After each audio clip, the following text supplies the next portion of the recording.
Good morning. Facing the rising sun of our new day begun. What an extraordinary group of Americans I have as my colleagues to face that rising sun with new challenges and new opportunities.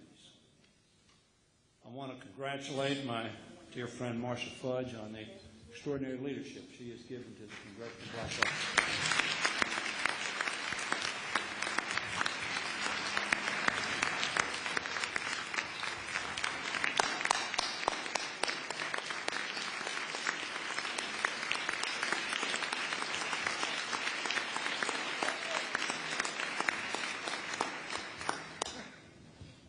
And to commiserate with my brother, G.K. Butterfield, for the shoes he has to fill. And to all the officers of the Congressional Black Caucus.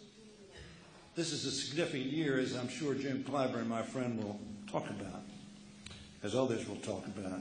My friend John Lewis, 50 years, a half a century.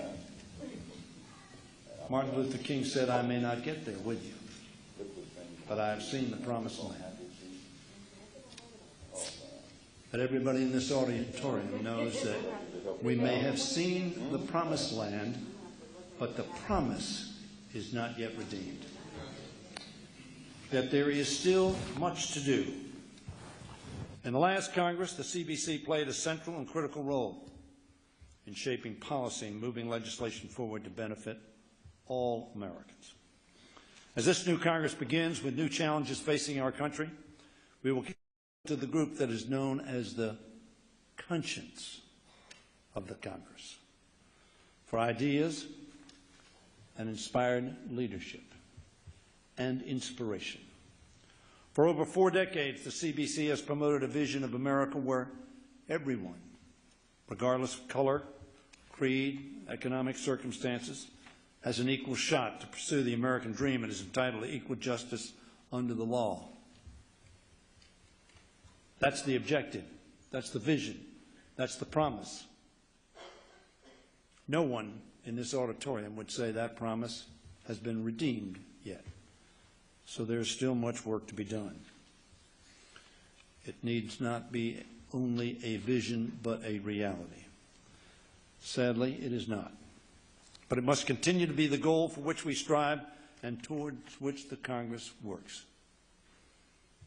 There are no members of the Congress of the United States who further that vision more passionately or more focused, or as John Lewis would say, keeping their eye on the prize, than my colleagues in the Congressional Black Caucus.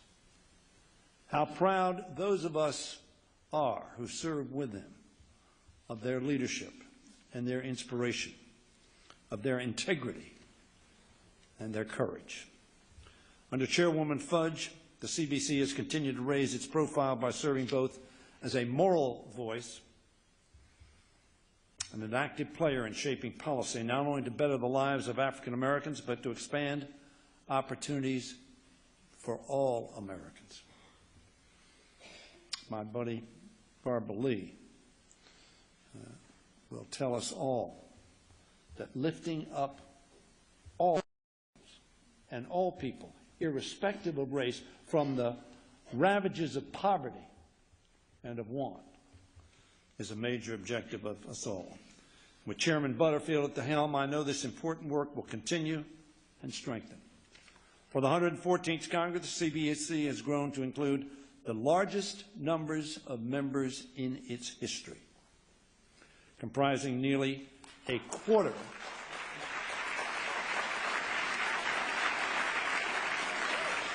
almost 25% of the Democratic caucus, Pastor, are African Americans. 10% of the Congress of the United States, African Americans. But it's not just the color of their skin that is so important.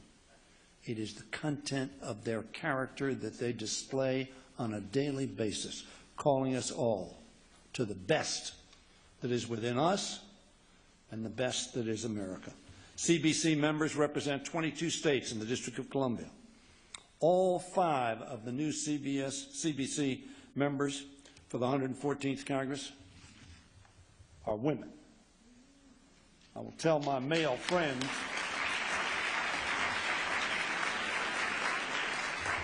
bringing the total to 20, almost half of the members of the Congressional Black Caucus. And in another historic first, and perhaps most illustrative of its strength in policymaking, 7 full committee ranking members are CBC members. Will the ranking members stand? Will the ranking members stand?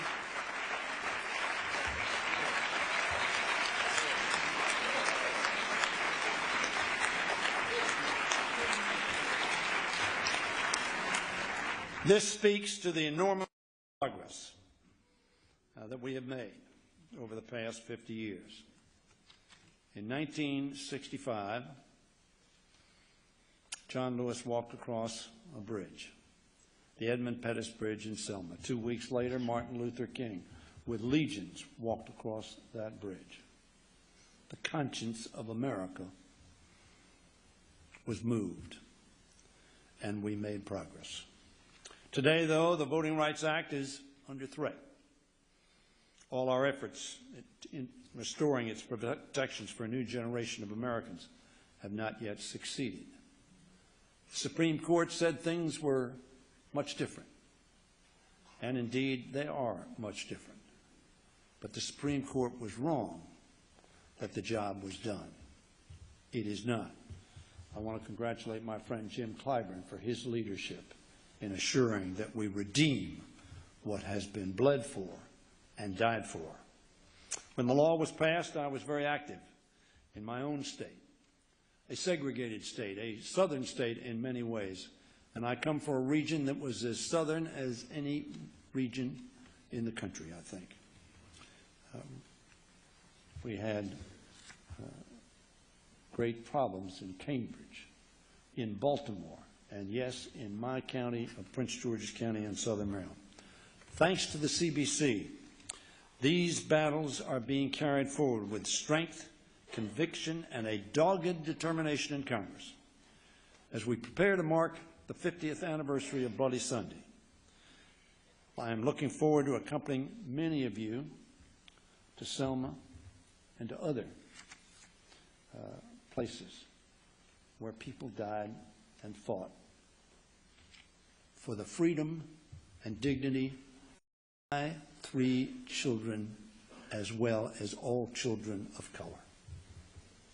We are in this together. And Pastor, you would say, I think with me, that every individual, every sparrow has God's eyes on them, and they ought to have our eyes on them as well. I am so very proud to be here to congratulate all of you, those of you who are new, and those of you who have fought the fight for decades, those of you who began this Black Caucus. You have made Congress better. Much more importantly, however, you have made America better. God bless you, Godspeed, and thank you.